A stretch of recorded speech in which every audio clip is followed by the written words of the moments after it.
This is this week's project. And I gotta say, I made a rookie mistake that might have caused it to be devalued. Not good. But then again, it was a curb fine. And so therefore, you know. Hey, I'm Margie with the Asking Spot. Let's get into it.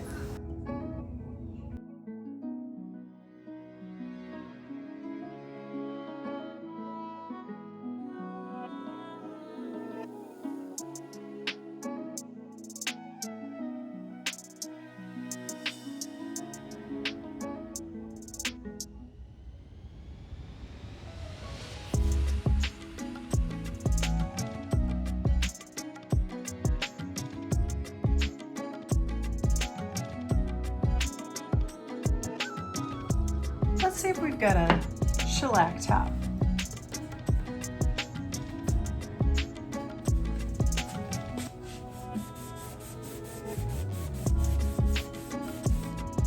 What? We do.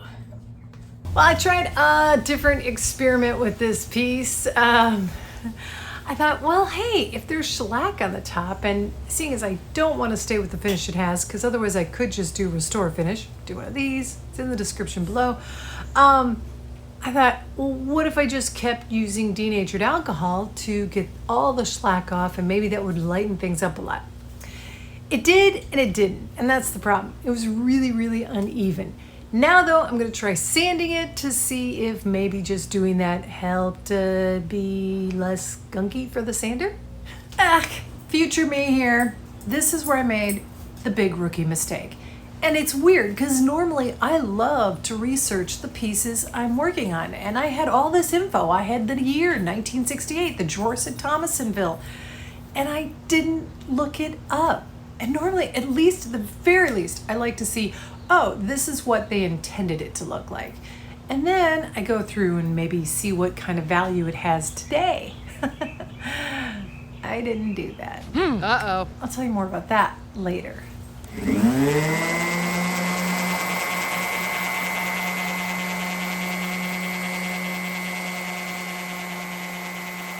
As for my denatured alcohol experiment, it was very utterly unscientific. I didn't have a control side. But that being said, I think it kind of worked. Not enough that I would say, oh, run out and buy denatured alcohol anytime you have something like this. But if you're like myself and you happen to have some on hand and you didn't want to just leave it around, I felt like I used less sanding pads. So in that case, yeah, it was a good thing.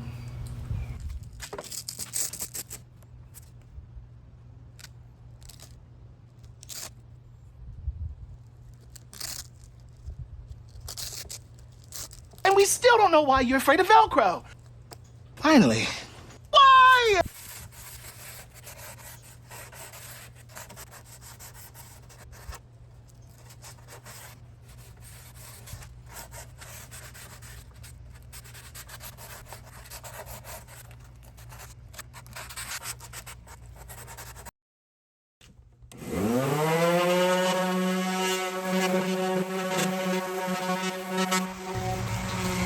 I love the wood grain on this. I think it's really cool. And I'm kind of into contrast lately. So yeah, the more up and down it has, the better. However, the overall color of the wood, I'm not even a fan of it in its current state. And then when you add a little bit of mineral spirits on it, just to see what it would look like if I put, say, just a nice top coat on it, it doesn't do it for me. Not saying it's horrible for anybody else. I'm sure somebody out there is going, I'm going to like it better this way. And when you find something on the curb, you make it that way. But for me, I'm going to give this a whitewash. I still want to have that beautiful wood grain, but yeah, little chalk paint, watered down, wiped on. It's just going to lighten it.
looking back at this, I do see where, yeah, I put way too much on, and that led to problems later.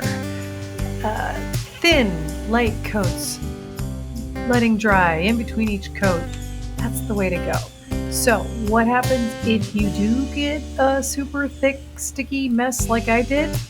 Well, I've got a link to it. I did a quick video on how to fix that. You can check it out, and I'll also have it in the description box.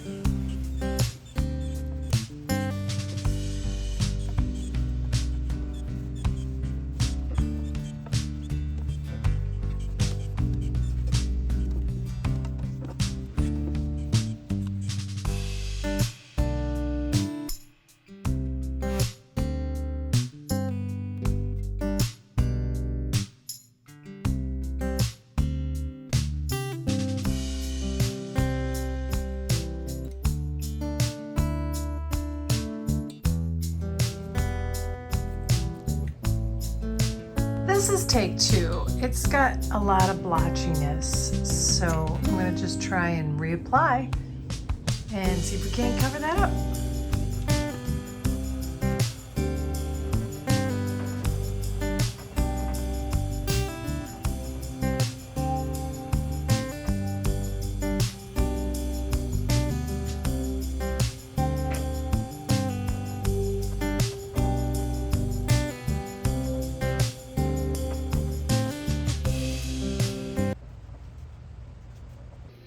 Possibly one of my most favorite techniques. Use a bit of Mod Podge and you put it down where you'd like a light, thin cotton fabric to stick to the wood. Now I'm making sure I don't get up on the sides because I don't want it to stick there. Then you kind of let it dry, but you do want to come back over the top with some more of it. Once that coat has dried as well, you can pretty easily slice off the excess fabric. Then you can give it a light sand and you can top it with whatever you want. You can do another Mod Podge, although usually then I like to do a polyurethane just to make it extra water resistant. Inspired by this fabric, I got these handles. I got these little tiny cute flower handles, and they were on closeout, so they were only 99 cents. However, I'm going to tweak them a bit. I think I'm just going to use a little acrylic paint to get in here and darken things up and make them look a little bit more like the inspiration.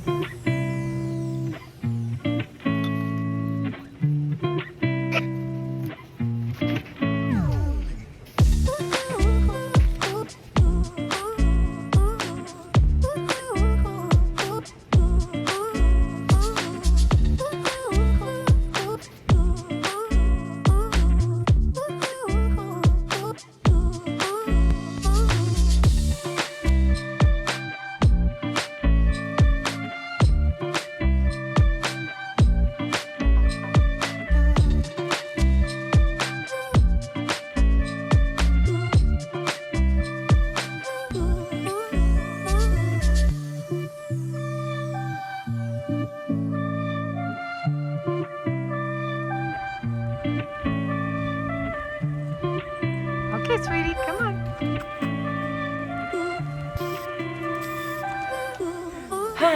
Speaking of things that needed to dry, once this was dry, it was pretty easy to just use, I get a craft knife here, and I am just slicing off the excess fabric.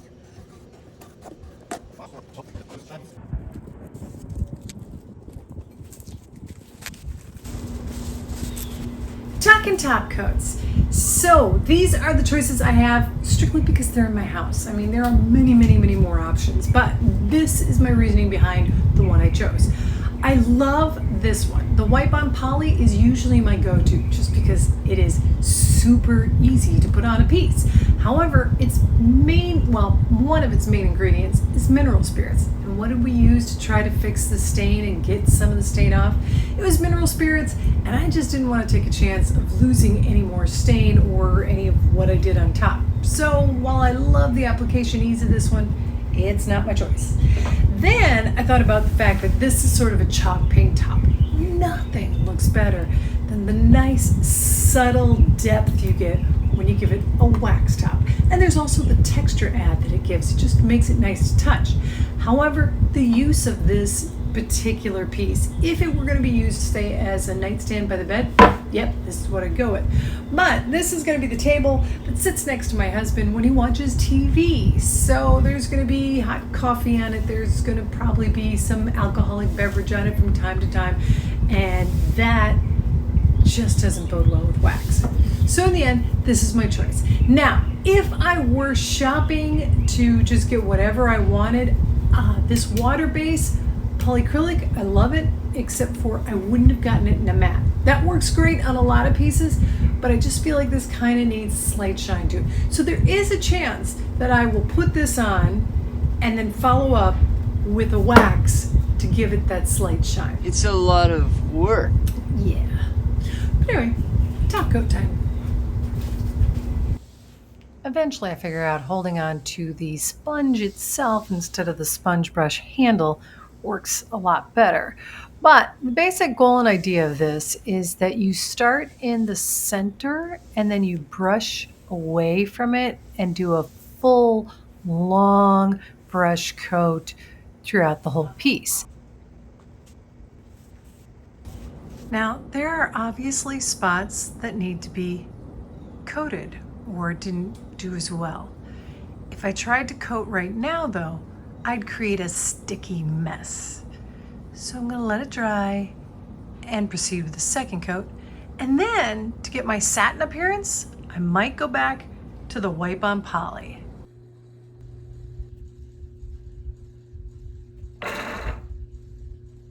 All right, let's take a look back at where we started, and if you could, give a thumbs up, click that subscribe button if this has been at all entertaining. I will say though, this is also where I'm going to reveal my big mistake. By not doing my normal research, like normally I like to check what a piece was originally intended to look like and be, and then so doing so, I usually also find out what it would sell for these days.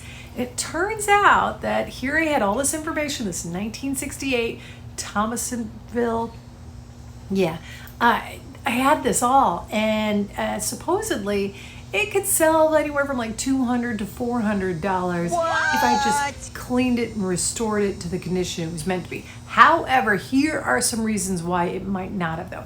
Generally speaking, they were sold in pairs, so I don't know if it would. Another thing was, this thing is ridiculously heavy. I don't know how I'd ship it. Also, that's the quote I'm giving you is the price that people are selling them for. I don't know if anybody's buying them for that price. And then on top of everything else, it's not what I wanted it for. This piece, it was going to be a curb find, so no matter what, by saving it, I kept some value for it. And then on top of it, I didn't do the research because the moment I saw this piece, I thought, oh, I know exactly where I want it in my house and how I want to use it. So the look I came up with makes me happy. And I hope you appreciate it too, because here is the final results. And I gotta say, it's working well. Frequently, my husband's in that drawer getting the stuff that he likes and his things, and so often it is open, and I'm kind of really glad I did do something with the sides of the drawers. There you have it. Thanks for watching The Asking Spot.